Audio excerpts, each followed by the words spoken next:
તમે તો કેટલા નસીબદાર છો. તમારા મા બાપે ડિવોર્સ લીધા છે. તમારા જન્મ પછી તમને યાદ આવે તમારી મમ્મી રિસાઈને પિયર ગઈ છે. લખી રાખો, આપણે ભગવાનના શાસનમાં જન્મેલા શ્રાવક શ્રાવિકાના સંતાન છીએ.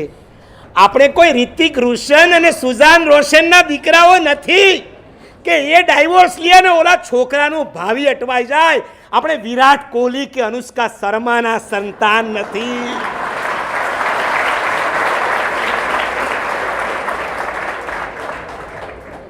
એ બધા ધંધા એમને શોભે, કરિશ્મા કપૂરોને. છૂટા પડે ને ભેગા થાય. એ સંજુડો બાબો કર્યા કરે, એકવાર, બે વાર ને 3 વાર. આપણા મા બાપ એવા નહોતા. તમારા મા બાપ બહુ ખાનદાન હતા. આવા ખાનદાન મા બાપના કુળમાં જન્મ લીધા પછી એમની ખાનદાનીને અજવાળવાના ધંધા કરજો. એને બટ્ટો લાગે એવો ધંધો ક્યારેય નહીં કરતા. Finish. Relationship number 4, health wise. આમાં એક જ વાક્યમાં કહીને પૂરું કરીશ.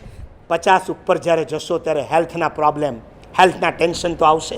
50 આવવા માંડ્યા છે. આવ્યા છે કે નહીં? ભલું હશે ને તો ઘણી સાસુઓ નીચે બેસતી હશે ને ઓલી વહુ છે ને ખુરશી પર બેસતી. કેમ? ની રિપ્લેસમેન્ટ કરાવવાની. તંગડા તૂટી ગયા છે. છતાં માની લો 50 અપ થાવ એટલે ઘણા સ્ટ્રેસ હેલ્થ વાઇઝ આવશે કે નહીં આવે? આવશે. એમાં નાસીપાસ નહીં થઈ જાવ.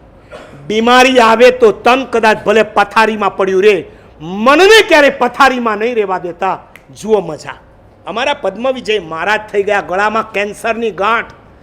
આ 50 વર્ષ પહેલાની વાત કરું છું કે જે વખતે ઇન્ડિયામાં કોઈ કેન્સરને માટે કિમોથેરાપી નથી, કોઈ ઓપરેશન નહોતા, એક રેડિયેશન હતા, એ પણ બોમ્બેમાં ટાટા હોસ્પિટલની અંદર. અને આ મહાપુરુષ 10 વર્ષ સુધી કેન્સરની ગાંઠ લગાવીને બેઠા હતા.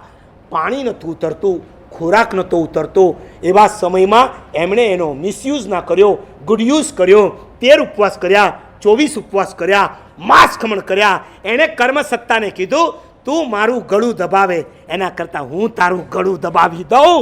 તું મને ગળું શું દબાવવાનો હતો? ઉપવાસ કરીને હું તારું ગળું દબાવી દઉં. આ ભાવમાં કદાચ કેન્સરની ગાંઠ આપી, ભવાંતરમાં હું જ્યાં જઈશ ત્યાં તો કેન્સર નથી જ આવવાનું ને. આ ભાવમાં હું જ્યારે મારી આ રાખ થશે ને એની સાથે આ ગાંઠની પણ રાખ થઈ જવાની. પણ મારા સંસ્કાર એ તો પરલોકમાં પણ સાથે આવવાના છે.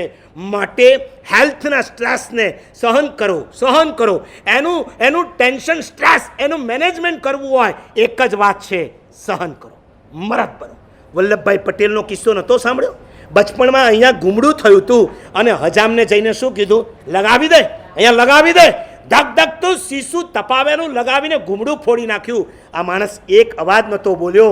ત્યારે તો મોદી સરદારની આખા વર્લ્ડની સૌથી હાઈએસ્ટ મૂર્તિ ઊભો કરી રહ્યો છે.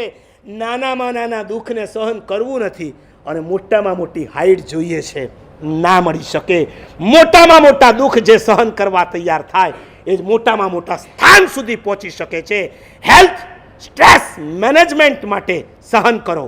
રિલેશન સ્ટ્રેસ મેનેજમેન્ટ માટે સમાધાન કરો. બિઝનેસ સ્ટ્રેસ મેનેજમેન્ટ માટે સંતોષ રાખો. અને એજ્યુકેશન સ્ટ્રેસ મેનેજ કરવું હોય સખત મહેનત કરો. સખત મહેનત, સંતોષ, સમાધાન અને નંબર 4 સહન. આ 4 જો તમારા જીવનમાં આવી જાય, ટેન્શનની તાકાત નથી કે તમને ડિપ્રેશન અને બીજા બધા રોગો આપી શકે. તમે ખુદ કહી શકશો નો ટેન્શન. હવે પરીક્ષા આવે તો નો ટેન્શન, બિઝનેસ કરું તો નો ટેન્શન, મેરેજ કરું તો નો ટેન્શન, અને બીમારી આવે તો